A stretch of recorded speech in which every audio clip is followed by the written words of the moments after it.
साकार में निराकार को याद करना है तो क्या याद करना है? साकार को भी याद करना है, निराकार को भी याद करना है।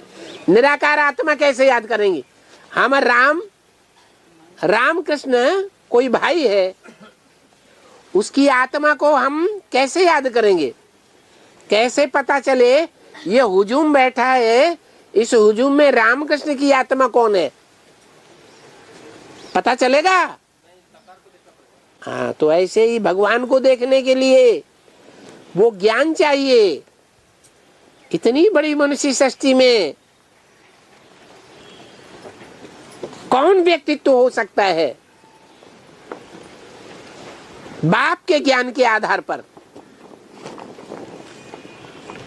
जो सारी मनुष्य सृष्टि का बीज है,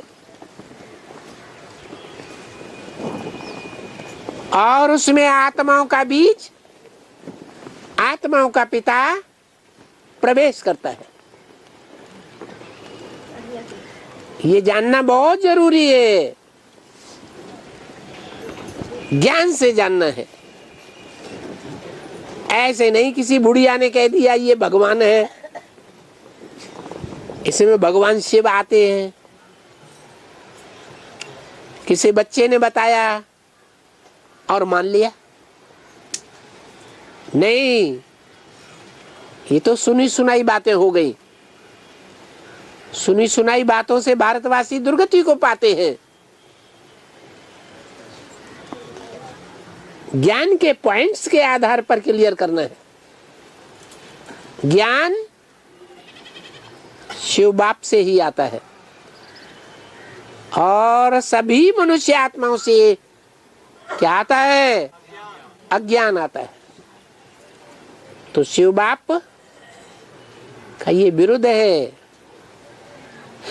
मैं जिसमें भी प्रवेश करूंगा उसका नाम ब्रह्मा रखूंगा। तो इस संसार में कौन व्यक्तित्व है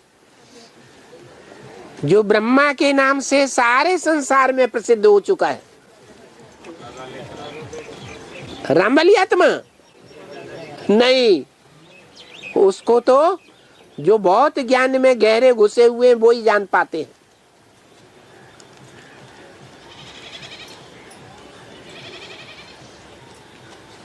ब्रह्मा को तो सभी जान लेते हैं।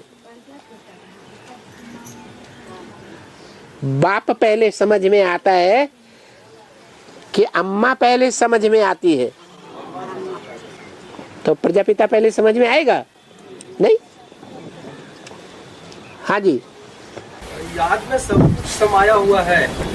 हाँ जी, याद में पास तो सब सब्जेक्ट में पास, और याद में फेल तो सब सब्जेक्ट में फेल ही माने जाएंगे। याद में पास हो गए तो विश्व की बादशाही ले लेंगे।